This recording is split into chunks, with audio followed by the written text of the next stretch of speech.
This is a Vantage Point with Pastor Henry podcast.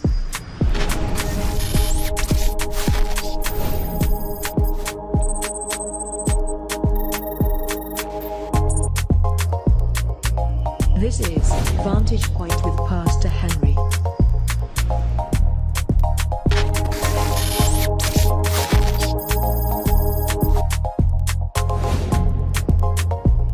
This is Vantage Point with Pastor Henry.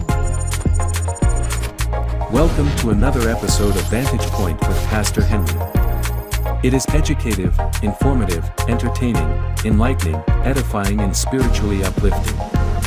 Sit tight and put on your seatbelt and get ready to be blown away. Today's special guest is Jessica Moloney, mental health counselor and women's empowerment speaker extraordinaire. In this episode, Jessica and Henry will continue their discussions on how to discover yourself. Grab your cup of coffee, your drinks and snacks, and sit back and enjoy. This is Vantage Point with Pastor Henry.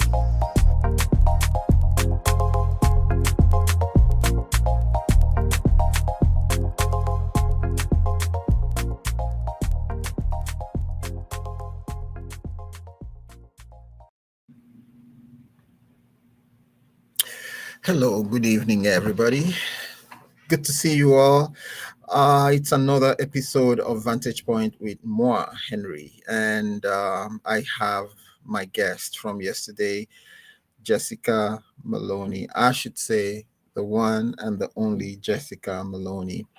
I like someone says about Henry, says, whenever I go to your podcast, Henry, I come out not just speaking to people, but I come away feeling like I'm a king, a queen, a princess.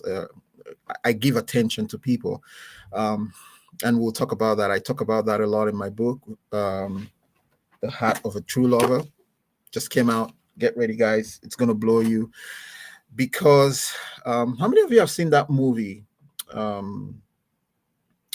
What is it called now again? The one underwater. The name is about, hey, I'm forgetting what I'm drawing blank. But there's part 2 now, the movie that was done underwater, expensive grossing movie. And the people in the water, Avatar 1 and 2. You know the way they greet each other? They put your hand on that person's chest and they say, I see you. I see you. And I was driving I picked up a car in Ohio 3 weeks ago at the airport, and I got in. They didn't have, I hate expensive cars. I like cheap cars, especially for gas because I drive a lot. So they didn't have what I wanted, but they gave me a CLK 2002 coupe. And I said, God, I need a wife to drive in this coupe and feel good about it, and I heard God say, Henry,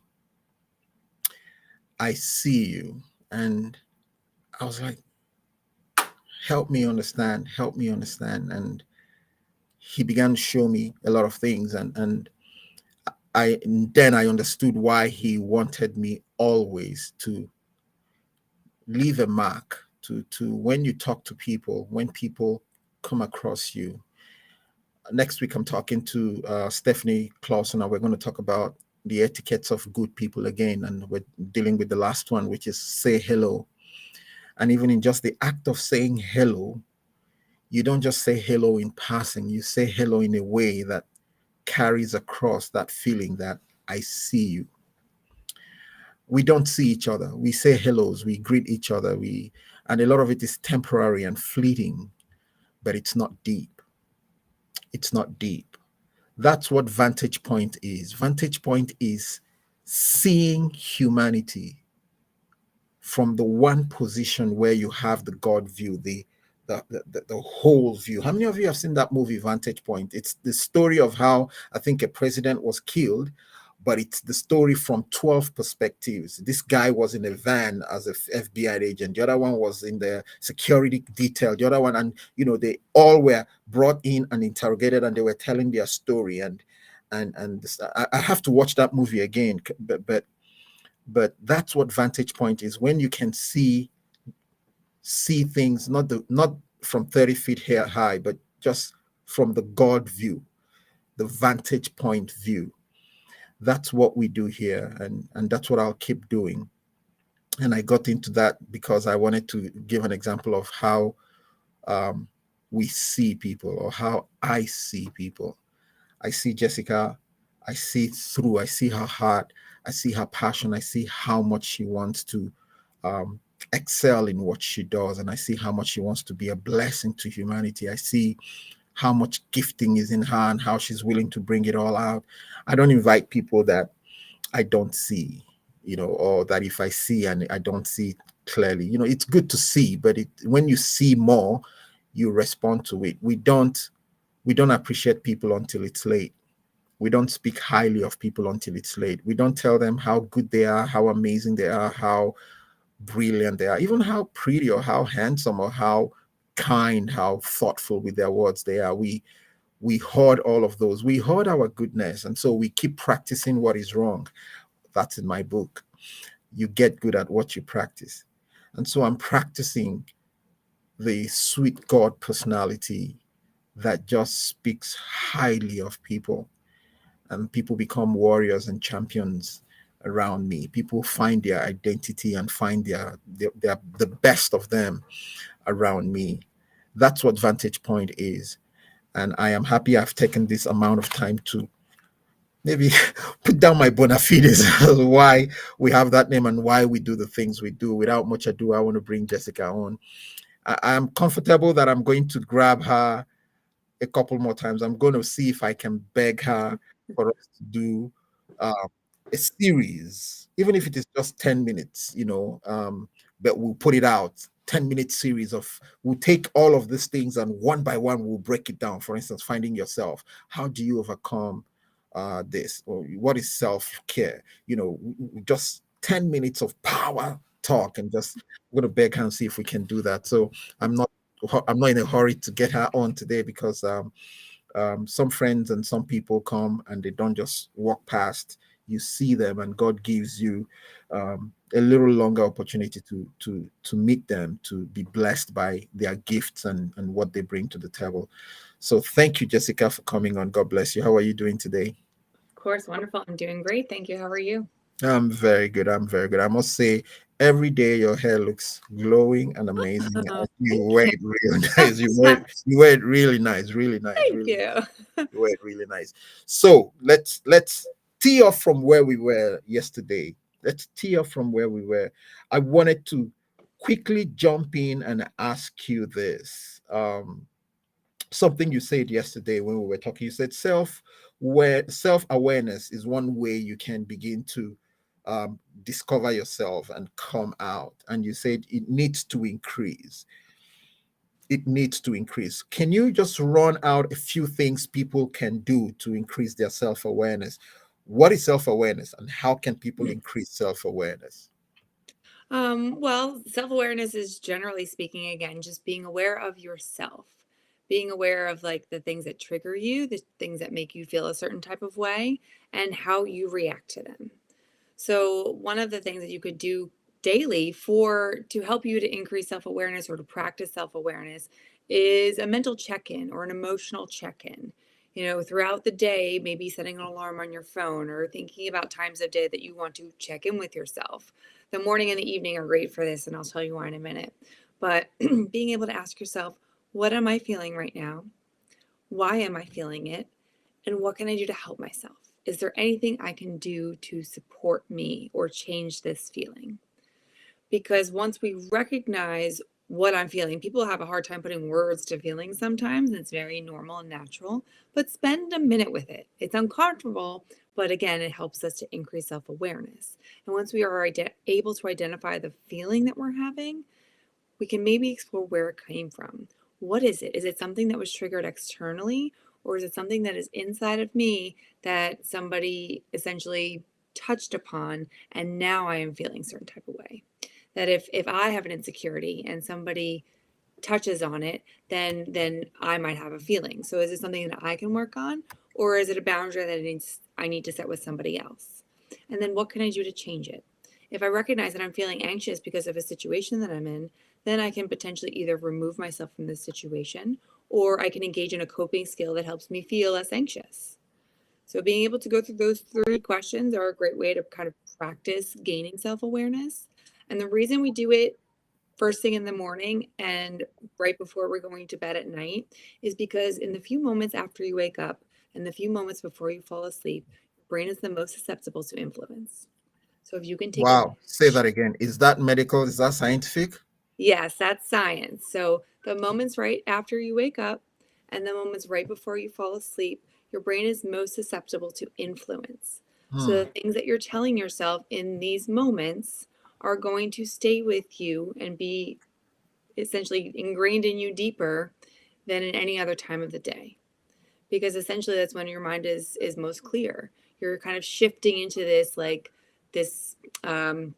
I forget what they call it, but this like middle ground between awake and asleep, Hmm. where like you're taking all that stuff. So I know a lot of my clients, they end up stressing about things right before they're falling asleep, and it prevents them sometimes from getting to sleep because like, oh, my mind is racing, I'm thinking about all the things I have to do, or all the things that I am insecure about, or all the things I'm worried about. Hmm. Carrying that with you, your subconscious mind is the first thing to kind of like wake up essentially. So that is the thing that is going to kind of hold on to all of these ideas and thoughts, whether it be throughout the day, throughout the night. So we want to be intentional with our minds, especially in the morning to set the tone for the day, and in the evening to help us to, be able to sleep peacefully and gain, all the good stuff that we want from our sleep.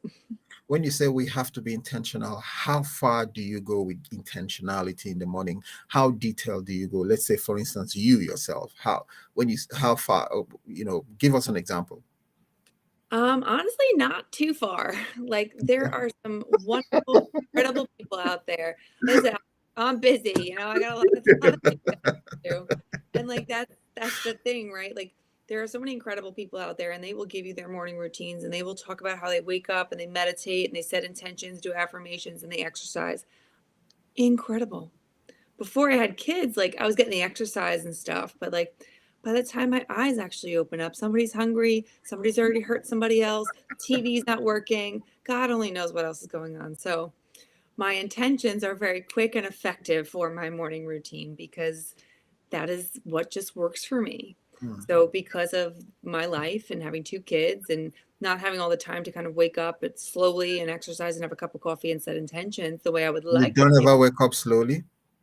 was it? No. Oh, Lord. They're like little alarm clocks. Mom, mom. You're the one that is always preaching self-love. When do you get to go away and do something? I saw the other way. I'm like, you were offering some ladies $1,000 to go to the Hamptons with you. I Yes. mean, when are you going to do that for a guy? Oh, yes, yes, yes. Well, I'm very excited about that retreat actually. So, we do have to find our space where we can. So in the mornings, my mornings are quick, that I'm waking up quick. So my intentions are quick. Today, I'm going to focus on one thing to accomplish and I'm going to give myself credit for what I've done. That is an intention. Today, general attention, like today is going to be a great day. I am going to make today a good day.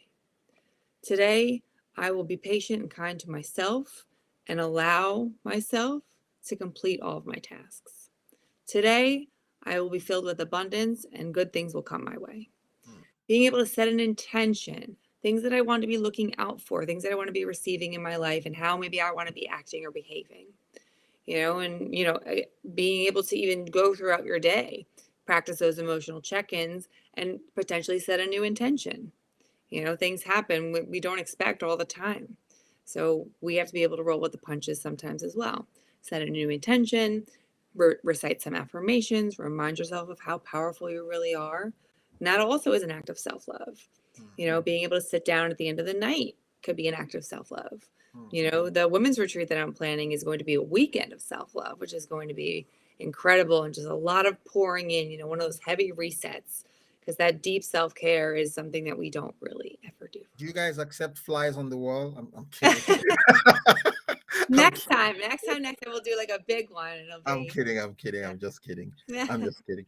Um, what do you say about people who have problem with um So for instance, self-awareness has a lot to do with, or needs a lot of self-introspection. What do you say about people who just have problems looking deep into themselves? Just they hate to see things, they hate to journal because it kind of keeps memory of failures and disappointments and stuff like that. What do you say about that? Well, I say that we are going to do that, and I'm going to hold your hand while you do that, because we need to turn those past failures into the stepping stones of advancement. That you're not alone. You're not the only one who doesn't like to kind of do that introspection and to kind of do that deep inner work, because it's scary. There's stuff back there that we just don't want to deal with again. We don't want to feel again. I don't want to be embarrassed by it. I don't want to cringe about it. Like, we all have these things.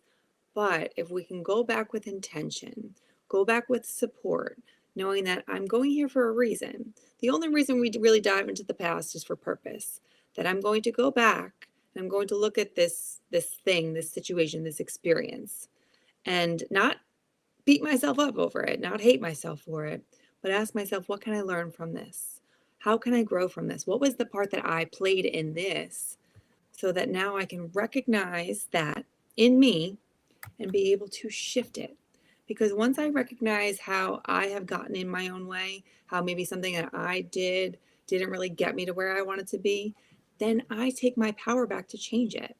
Because otherwise, it's always going to be dependent on how somebody else treats me, what opportunities somebody else gives me. I have to treat me right. I have to know what kind of treatment I want and deserve, so that if somebody else doesn't do it, I can set a boundary. I need to be able to know what it is that I want and be able to go get it for myself, because it's not necessarily going to come to me because somebody else is going to bring it. So if I want it, I have to go get it. And I need to figure out what power I have in order to do that. I'm not even going to say what's going on in my mind, but I was going to ask you a bunch of questions from there. Do you always go for what you want? Do I always go for what I want? Yeah. Okay. I mean, maybe not all of it at the same time, exactly what I want, depending on what it is. Like, yes. Okay, this one is another one, a big banger of a question. Do you always know what you want? No. Good answer there. That just proves how smart you are. I agree with that. That's and how sincere you are. If you don't know always what you want, well, say something about that. I mean, I think that we're human, and like in certain moments I can want something, but is it really deeply what I want?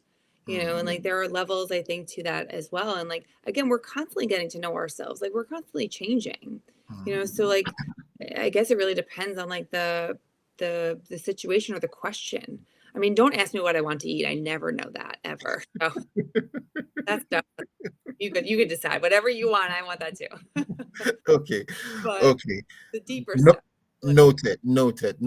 That was a very good answer, because we're running up on a tight hard stop, because we started late. So the computer has kind of rearranged when our commercial slots are, and I have about 5 seconds to say what's going to happen next, because this video I stole from Jessica, and she's saying things that just confirm that sometimes you don't know what you want. So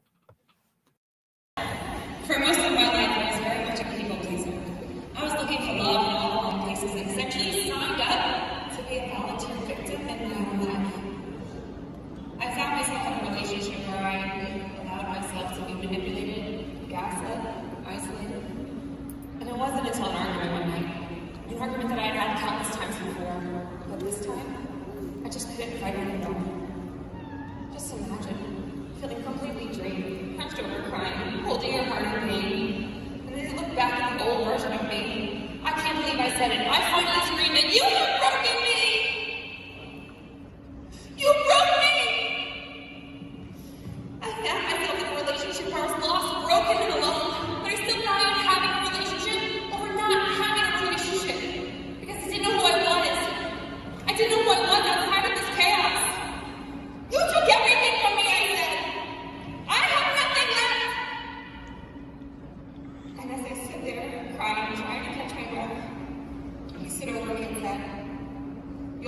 bigger person because you met me. In that moment, I realized that I had surrendered to allow how he made me feel to dictate my thoughts, my choices, the people around me. And in that moment, I realized that if anybody was going to save me, that I had to save me. That if I wanted someone to love me, that I had to love me. As Lucille Ball once said, love yourself first and everything else falls into line. You really need to love yourself to get anything done in this world. Ladies and gentlemen, you have so much power.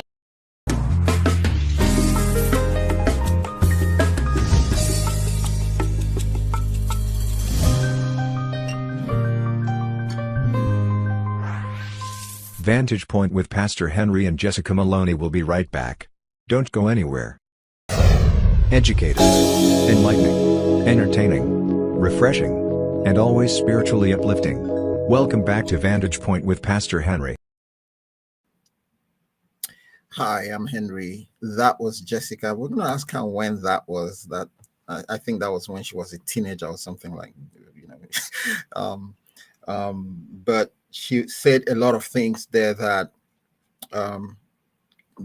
both men and women would want to hear and just learn from that point. I think that was a message where she began to identify what she wanted to do. And I think that was also sharing a stage with a very well-known speaker. So let's bring her on and ask her, tell us about that. What was that all about, Miss Jessica? So that was the Les Brown experience. That was in August 2021.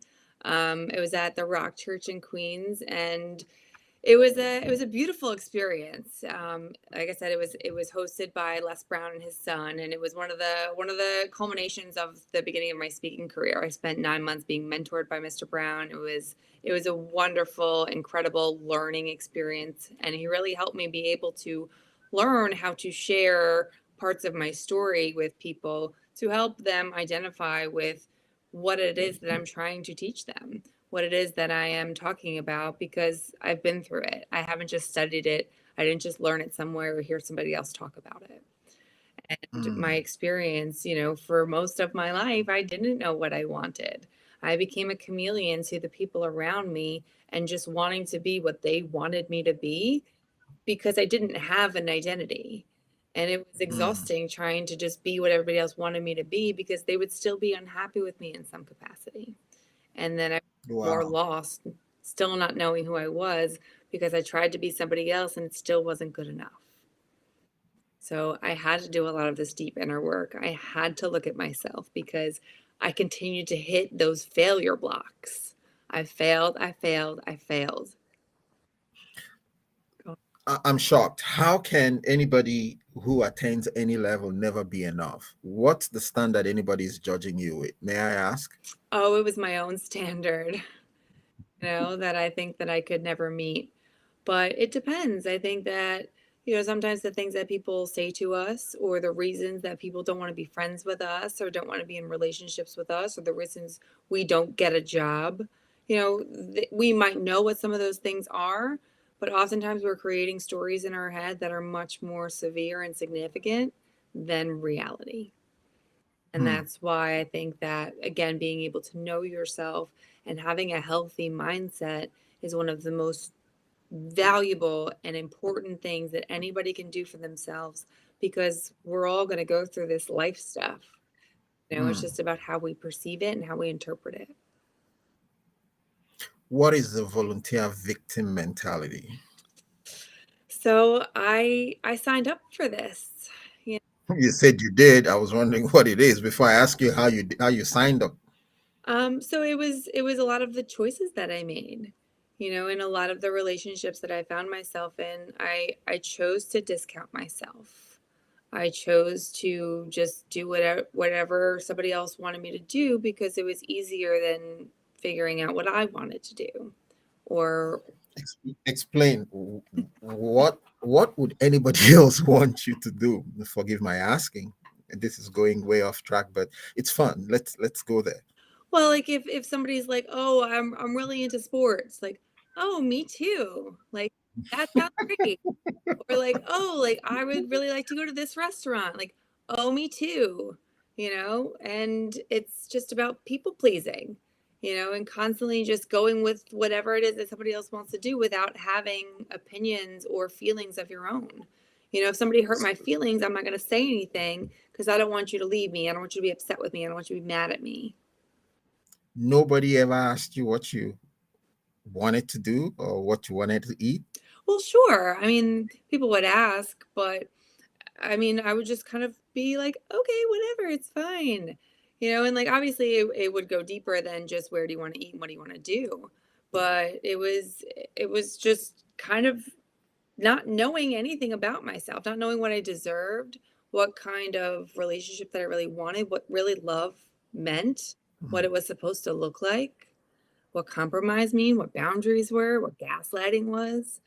And it's an interesting concept because it took me a long time to kind of accept that for myself because of background. I spent 6 years in college studying psychology and becoming a mental health professional, that I learned about all of these things, but sometimes learning about them and experiencing them are quite different. And we don't realize what we're really finding ourselves in until we learn to find ourselves. Hmm. Hmm. Um, Let me ask you this. This just popped up based on what you were saying. Um, when we, and I want to hear your view, I want to not just your personal experience, I want to hear what um, your field, your professional response to this would be. When we allow people to have that dominant personality or domination over or dominion over us, when we allow that, what do they have that we don't have? Because that's always the thing. When you look at yourself from the place of like the things you said, oh, I don't want to make you, I don't want to upset you, I don't want you to leave me, I don't want this, and you're looking at someone that high. What is it they have? And you can list off mundane things to sublime and deeper things, but what is it they have that we don't have?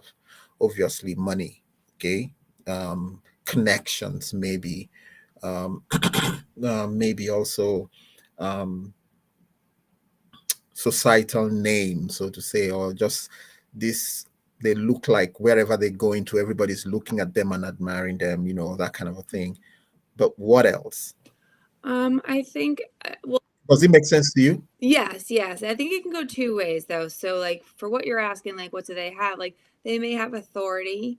They may just have more confidence than us. They may have a sense of entitlement. I see this Hmm. often with, people who are narcissistic by nature, so that they believe themselves to be higher and more inflated than anybody else. And, Mm, for somebody who lacks self-esteem, it's easy to just kind of believe that they deserve more mm, than we do. But I also mm, think that there's like another side, that it's not that they have something that we don't, it's that we have something that they don't, that I have deep empathy.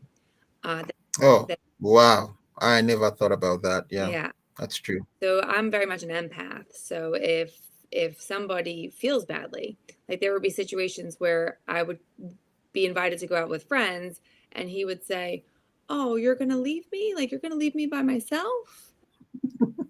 Not realizing that this was a form of gaslighting and isolation as it continued to happen. Very manipulative, yes it Right. And is. I was like, "Oh, he loves me." But realizing that, maybe once it's cute, but as it continues, and now that cute "I love you, don't leave me" is like, seriously, you're going out? Wow. Becomes this like, "Oh, you're upset? Like, no, I won't go. I won't go. I won't go. I won't go." That now I've isolated myself so much that I don't have these friends to help me. I don't have these friends to call upon when I'm feeling a certain type of way. Now I don't have any escape.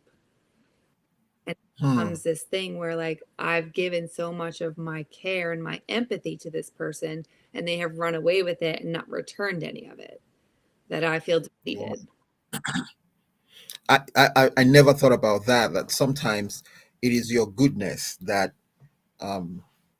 exacerbates somebody else's negativity. It might not be something really serious on them, but just the fact that you're an empathetic person, and they take advantage of that. And then what that does is, when you're always playing a game of cards, with from that position, you're always putting your cards face up to their advantage, and you're losing out a lot in life. um um I'm looking at the time, and we have just about 6 minutes before this computer begins to alert me. I wanted to ask you, um I had asked you last time, um how can self-love, how can love be selfless if love, sorry, let me take that again. How can love be selfless if self-love is more about you?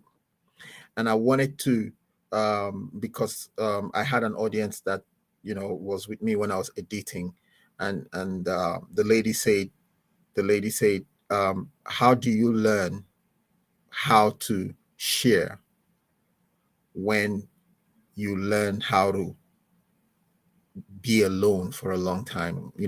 And that was a problem. The lady that was sitting with me in the flight, she was eavesdropping, and she said to me, she said she's been single for how many years, and she has gotten used to being alone, and she taking care of herself and all of that, and now it is difficult. So help me help her. What would you say to that?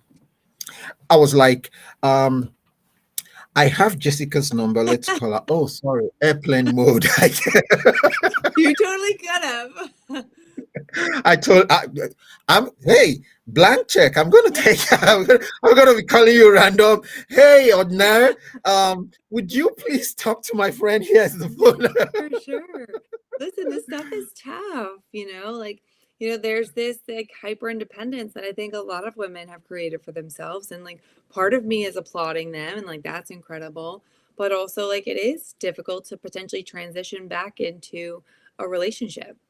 And I again recognizing like that, like I can do all of these things for myself, but it is also okay to allow somebody to do it for me. That I can still love myself while learning to give a little bit more to another person. That if it's hard to let somebody in because I can do it all myself, you don't have to let go if I can do it all myself, but learn to give just a little bit to the other person. That, like, if you weren't around, I could do it or I could figure it out, but it's okay if I let you do it for me because that's nice. And I do appreciate that.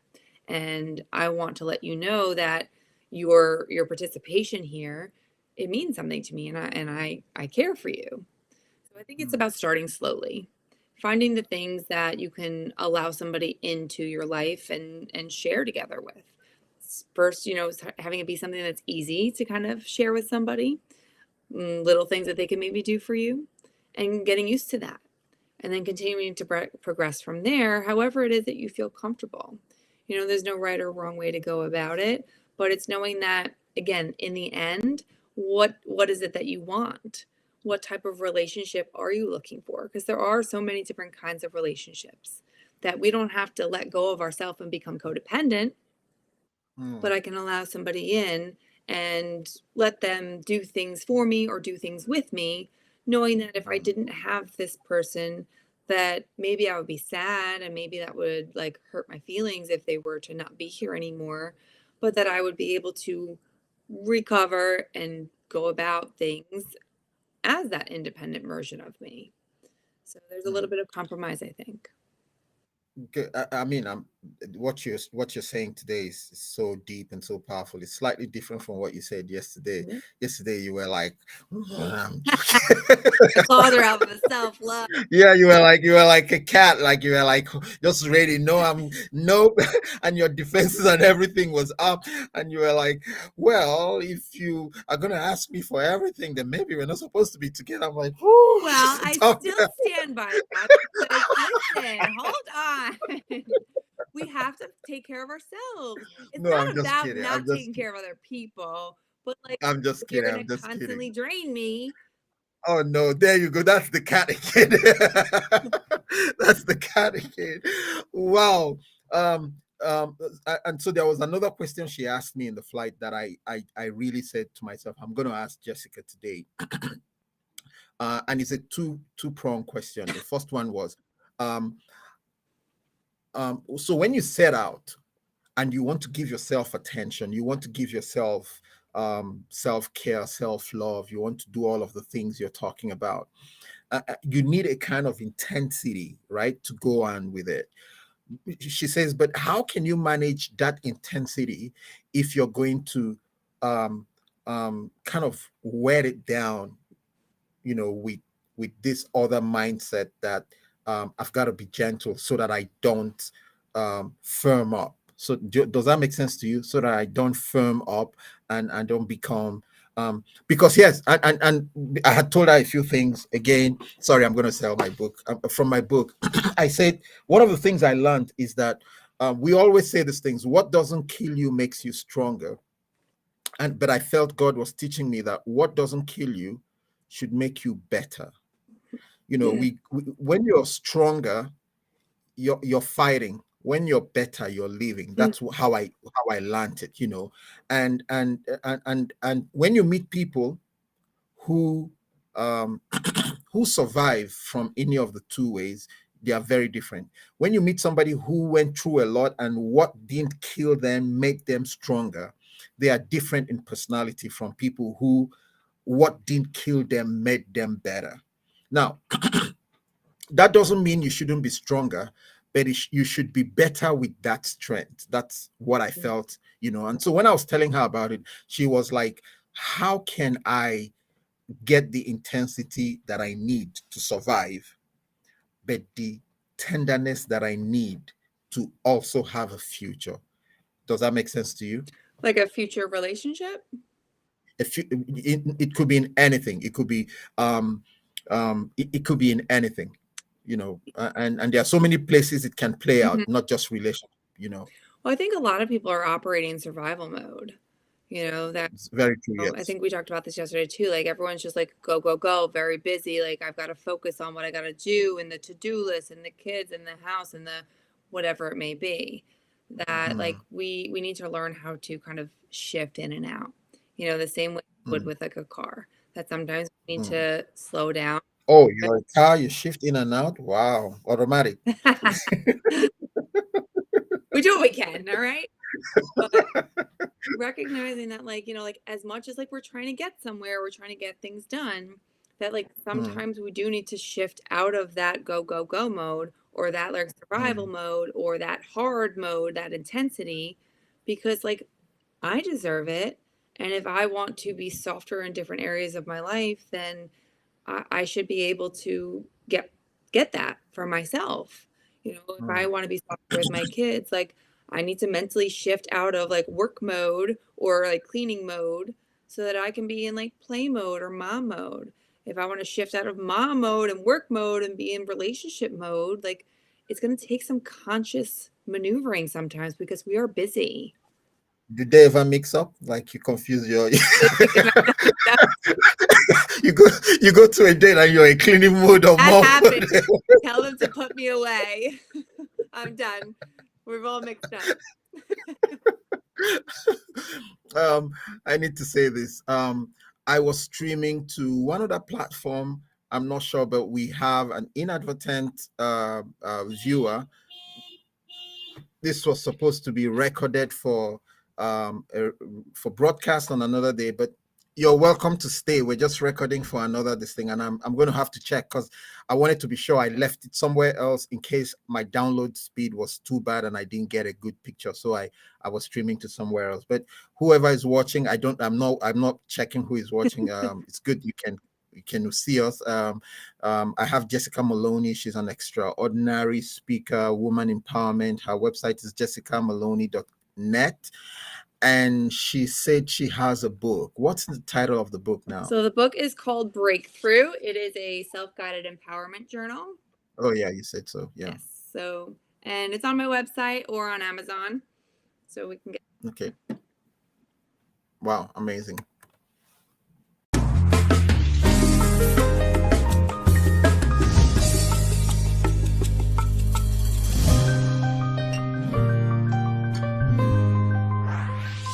Vantage Point with Pastor Henry and Jessica Moloney will be right back. Don't go anywhere.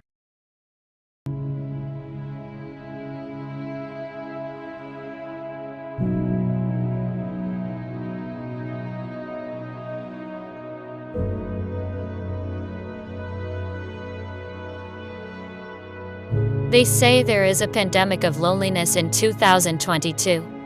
It is the loneliest year on the record. Almost 70% of single and 49% of married people feel some form of loneliness. Christmas Day,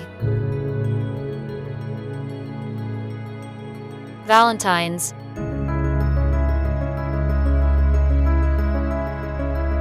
wedding anniversaries,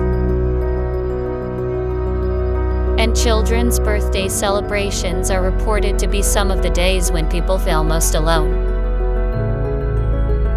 For obvious reasons. In 2022, the human population hit 8 billion. But never has there been any time when both men and women had the most problem finding love or finding life partners. Introducing The Heart of a True Lover by Henry and Wainwright.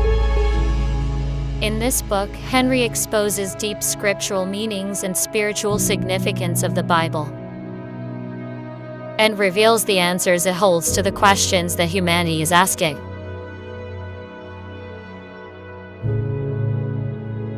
Questions like, why am I still single? How do I find my soulmate? Why do I keep attracting the wrong kind of people? Did I marry the right or wrong person? How do I overcome my fear of rejection? How can I get people to love me? How do I handle vulnerability?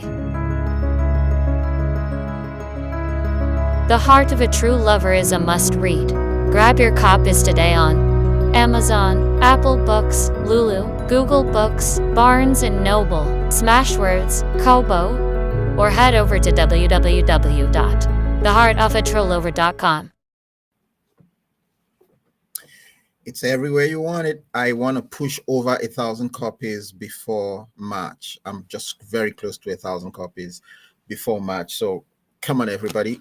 Let's go do it. I'm not used to selling my books, so but please forgive me. Everybody says, you gotta. I have a few minutes and I'm going to bring Jessica back. Sorry, Jessica, we're going to plan and come back and talk a little bit more detailed, no rush, and see how we can get that out. So Jessica has agreed to play the VP game, and I see there's 2 people on now. We're supposed to be recording for broadcast on Friday, I beg your pardon. But it's okay. You can stay and watch us. You can also go back and download Vantage Point. It's on everywhere podcast is aggregated. iHeartRadio, iTunes, Apple, Google Podcasts, and on my website as well. So Jessica has agreed to play, and we're going to do this in the last few minutes we have. So Jessica, you know the rules. Your answers don't have to be more than 2 sentences, just 1 sentence. And then you call out a number. I read the question that corresponds to the number you called out, and then you answer. And there are 25 numbers. So you pick 1 to 25, and you have, pity you have 5. We wanted to do 10 and just grab everything from you, but we'll do 5 for now. So 1 to go. 7. Number 7. Wow. Where is your happy place? The beach. I love the beach. Good. Next. 3. Number 3. What's a song that makes you cry? Oh, a song that makes me cry.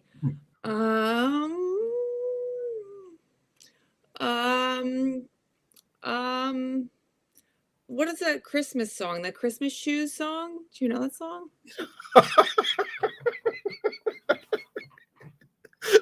You want me to sing it now so you cry? I'm not. No, it's not a good look. Okay, that's weird. The Christmas shoe song makes you cry. That's interesting. Next one. 20. Number 20. What What's your weirdest face? Can you make your weirdest Oh face? my God, what if it freezes? The face. Oh my God, this one's embarrassing. Well, Okay. All right. I don't know, like a weird face, like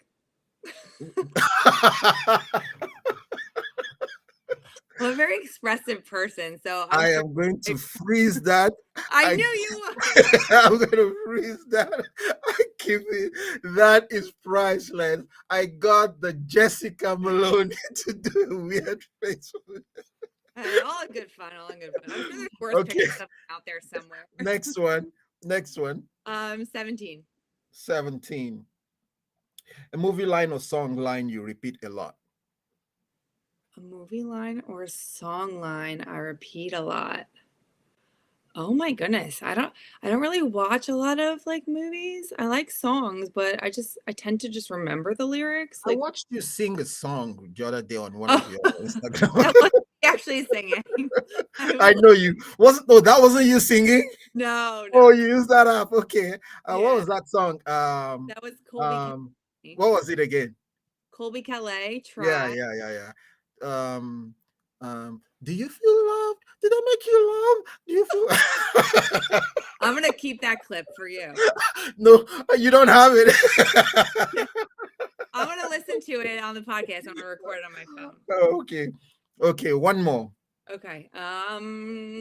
Number 15.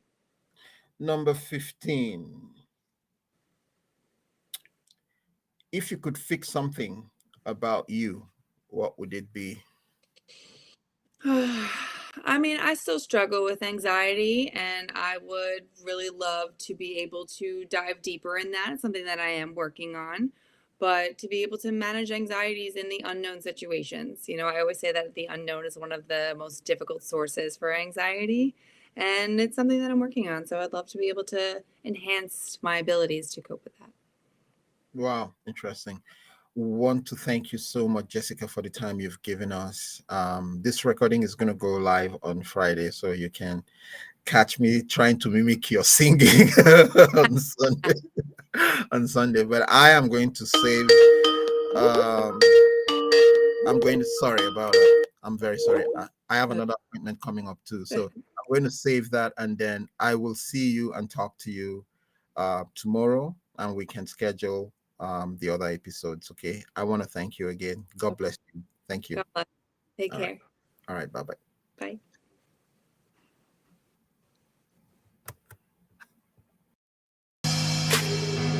Thank you for watching this episode of The Vantage Point with Pastor Henry. Hope you enjoyed it. If you did, please share it with your family and friends.